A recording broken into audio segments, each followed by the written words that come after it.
2019 Ford F-150, how to turn off the engine oil light. So as you see, my light is on. So what you'll have to do is we'll be using this control panel right here. So what we'll do is hit the OK button to turn it off, and you want to get back to your menu,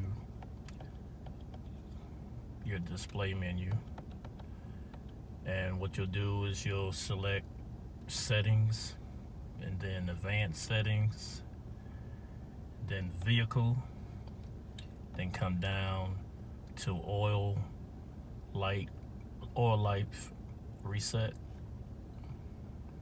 You'll hit that and just hold it, and there you have it.